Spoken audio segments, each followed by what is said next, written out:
Rahim. Assalamu alaikum. This is Shuaib Naeem and you are watching my YouTube channel Math Made Easy with Shuaib. Students exercise 8.4 हमारी जो है वो चल रही है। प्रीवियस लेक्चर में हमने क्वेश्चन नंबर 12 और 13 सॉल्व किया था। आज के लेक्चर में क्वेश्चन नंबर 14 और 15 सॉल्व करेंगे। क्वेश्चन 7 से लेकर 29 तक सारे क्वेश्चंस के लिए एक ही हमें हमसे डिमांड की गई है कि आप जो गिवन सीरीज़ है इसको एब्सोल्यूट कन्वर्जेंस के लिए, कंडीशनल कन्वर्जेंस के लिए या डाइवर्जेंस के लिए चेक करें कि जो सीरीज़ है ये एब्सोल्यूटली कन्वर्जेंट है, कंडीशनली कन्वर्जेंट है कि डाइवर्जेंट है। ठीक हो गई। तो क्वेश्चन नंबर 14 है,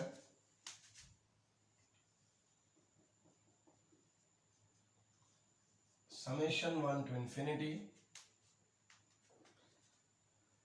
-1 की power n -1 n plus 1 square root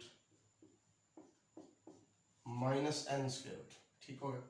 तो यहाँ पे जो nth टर्म है वो क्या है, -1 की power n -1 n plus 1 square root minus n square root। ठीक हो गया। हमने क्योंकि सबसे पहले एब्सोल्यूट कन्वर्जेंस चेक करनी होती है तो इसलिए एब्सोल्यूट वैल्यू ले लें इसकी।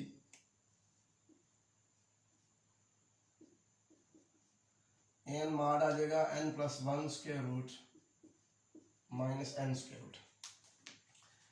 -1 की पावर n -1 जो है ना, इसकी वैल्यू 1 होती है या -1 होती है, ये डिपेंड करता है n की वैल्यू पर। ठीक हो गया।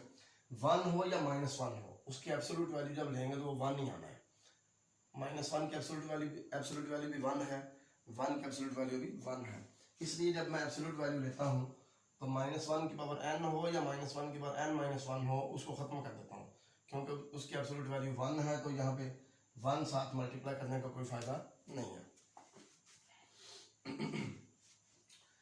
इसको ज़रा रैशनलाइज कर लें इसको, क्योंकि अगर मैं ऐसे ही लिमिट अप्लाई करता हूँ इसके ऊपर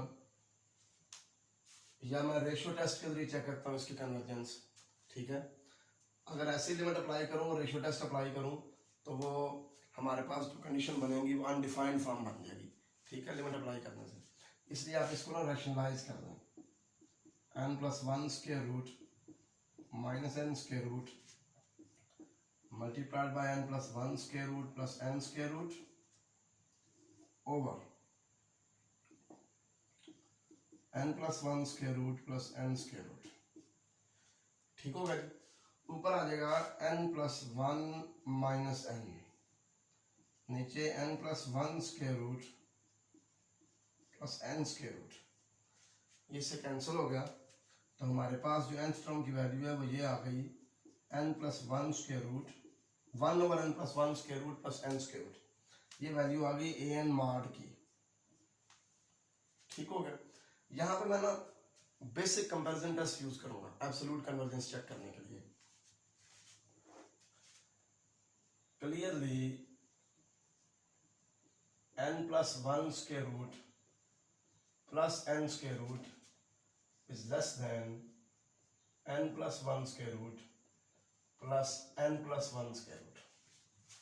देखो ना, ये वाली वैल्यू इससे बड़ी है जबकि ये और ये बराबर है, तो ऑटोमेटिकली ये साइड बड़ी हो जाएगी। n plus 1 square root plus n square root less than 2 square root of n plus 1 हो गया। ठीक हो गई। यहाँ से हमें पता चला कि 1 over n plus 1 square root plus n square root is greater than 1 over 2 under root n plus 1। ठीक हो गया। Now the series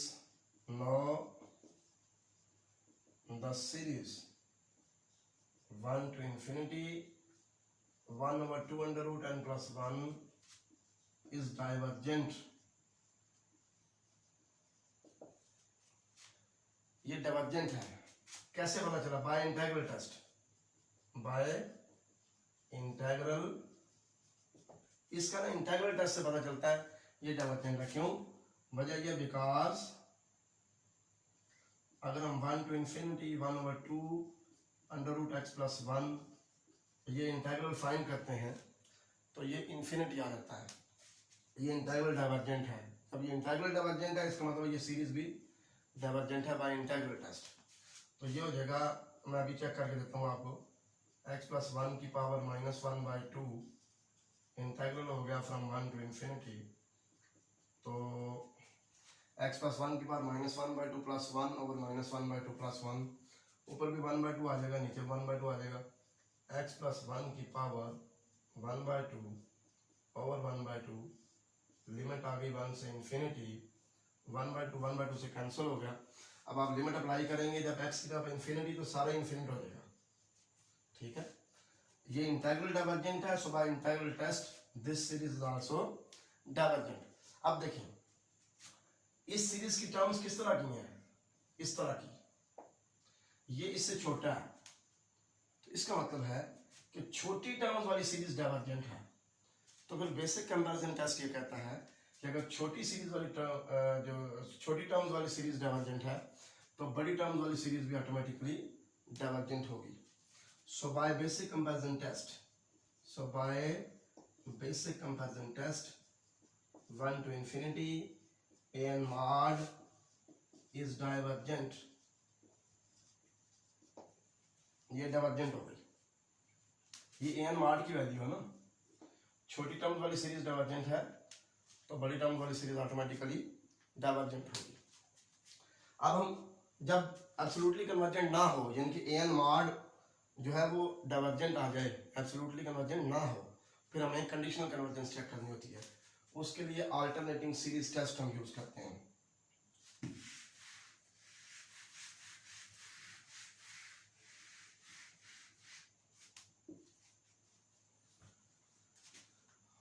Now we use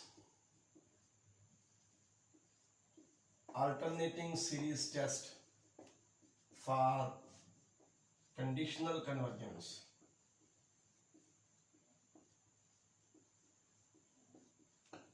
conditional convergence check करने के लिए अल्टरनेटिंग सीरीज टेस्ट यूज करते हैं।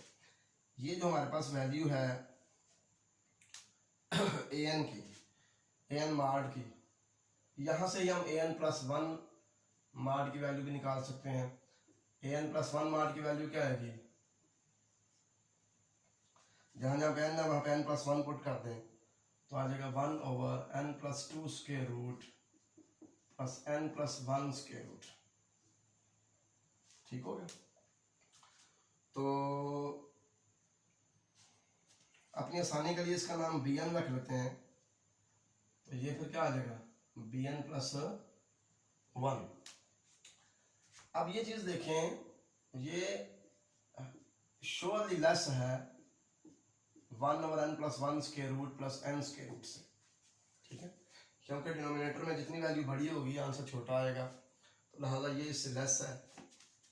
ये वैल्यू किसकी है, an mod की, जिसका नाम हमने bn रखा हुआ है। ठीक है जी, यहां से पता चला कि bn plus 1 is less than bn, so the sequence bn is decreasing. इसका मतलब है कि अल्टरनेटिंग सीरीज टेस्ट की पहली कंडीशन सेटिस्फाई हो गई कि हमारी सीक्वेंस जो है वो डिक्रीजिंग है। No, limit n approaches infinity bn equal अगर limit n approaches infinity 1 over n plus 1 square root plus n square root, जब हम लिमिट अप्लाई करेंगे तो ये जीरो आ जाएगा, 1 ओवर इंफिनिटी जीरो। इसका मतलब ये हुआ कि अल्टरनेटिंग सीरीज टेस्ट की दूसरी कंडीशन भी सेटिस्फाई हो गई। अल्टरनेटिंग सीरीज टेस्ट जो है ना, ये भी -1 की पावर n-1 को यूज नहीं करता। ठीक है ना, ये भी सारे का सारा फोकस किस पे करता है, एंगस्ट्रॉम की एब्सोल्यूट वैल्यू पे। ठीक हो गया कि एंगस्ट्रॉम की जो एब्सोल्यूट वैल्यू है वो लेके, तो एब्सोल्यूट वैल्यू जिस तरह की है उस तरह की टर्म्स वाली सीक्वेंस डिक्रीजिंग होनी चाहिए। ये देखें ना, bn plus 1 less than bn है, मतलब अगली टर्म पिछली टर्म से छोटी आ रही है, तो ये डिक्रीजिंग है। दूसरी बात, एब्सोल्यूट वैल्यू पे लिमिट अप्लाई करें n अप्रोचेस इंफिनिटी, तो ये जीरो आना चाहिए। तो दोनों कंडीशन सेटिस्फाई हो गई।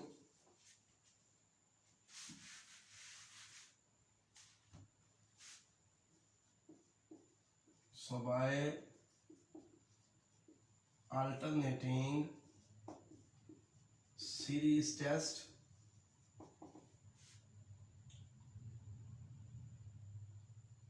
given series is convergent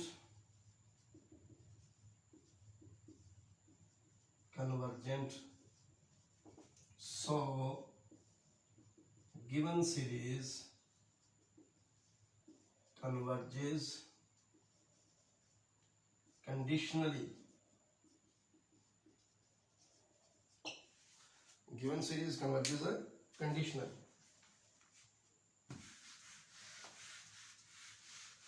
जब 1 to infinity an mod divergent आ गई, लेकिन गिवन सीरीज अल्टरनेटिंग टेस्ट के जरिए कन्वर्जेंट आ गई, तो इस सूरत में हम कहते हैं कि हमारी जो गिवन सीरीज है ये कंडीशनली कन्वर्जेंट है।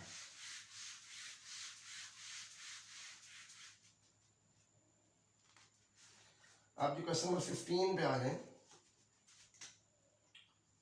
क्वेश्चन नंबर 15, 2 to infinity -1 की power n 1 over log of n। ठीक हो गया। तो यहां पे हमारे पास जो an की वैल्यू है वो क्या आएगी, -1 की power n 1 over log of n। Absolute value क्या आएगी, 1 over log of n। ठीक हो गई।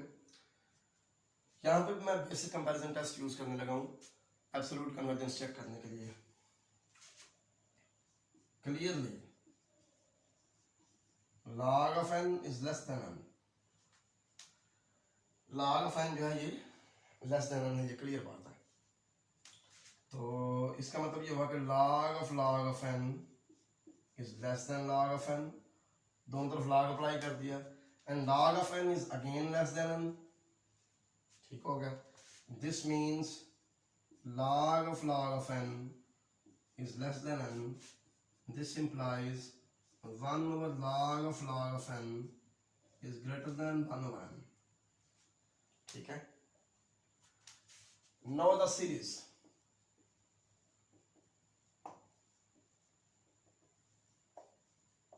to infinity 1 over n is divergent। ये n की पावर 1 है ना, n की पावर 1 या 1 से लेस हो तो सीरीज डाइवर्जेंट होती है। ठीक है। Now the series 2 to infinity 1 over n is divergent। अब छोटी टर्म्स वाली सीरीज अगर डाइवर्जेंट है तो बड़ी टर्म्स वाली सीरीज ऑटोमेटिकली डाइवर्जेंट होगी। So by basic comparison test 2 to infinity 1 over log of n, जो कि असल में क्या है 2 to infinity an mod is divergent।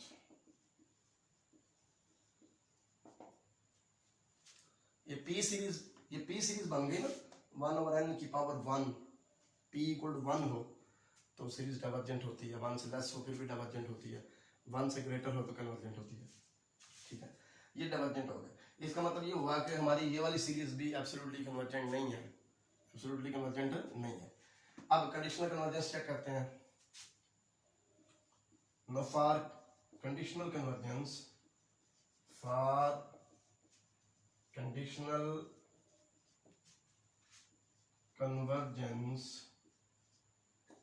we apply alternating series test। Alternating series test apply करते हैं।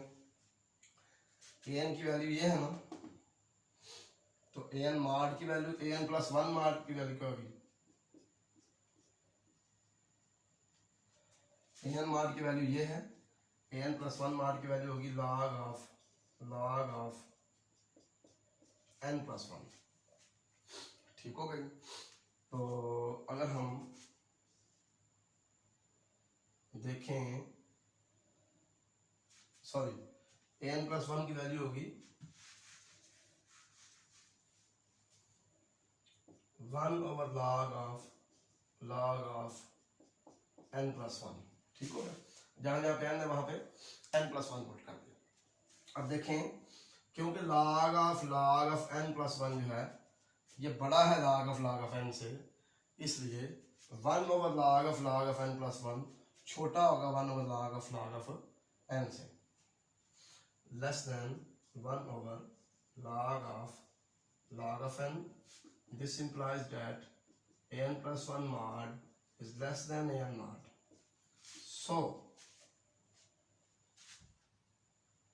इसका नाम अगर हम bn रख लें, so 2 to infinity bn is sequence as sequence. अब देखें अगली टर्म पिछली टर्म से छोटी आ रही है, यानी कि bn+1 जो है ये bn से छोटा आ रहा है, so the sequence bn is decreasing. ये जो कर्ली ब्रैकेट में लगाता हूँ ये सीक्वेंस लिखने का सिंबल है कि nth टर्म लिखें और कर्ली ब्रैकेट लगाते हैं, इसका मतलब हम सीक्वेंस लिख रहे हैं, ठीक हो गया। सो सीक्वेंस bn इज डिक्रीजिंग। तो अल्टरनेटिंग सीरीज टेस्ट की पहली कंडीशन सेटिस्फाई हो गई। अब दूसरी कंडीशन पे आते हैं।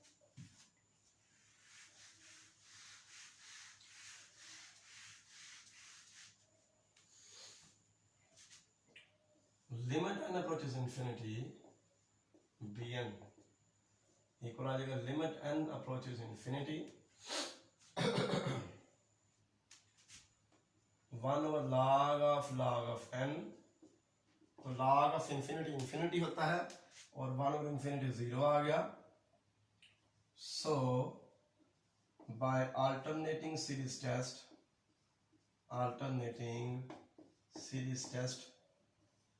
given series is convergent, क्योंकि सीक्वेंस भी डिक्रीजिंग है, लिमिट भी 0 आ गई है, गिवन सीरीज इज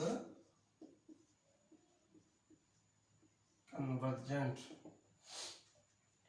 सो अब एब्सोल्युटली कन्वर्जेंस नहीं हुई थी, लेकिन अल्टरनेटिंग सीरीज टेस्ट के जरिए कन्वर्जेंट हो गई है। So given series is conditionally convergent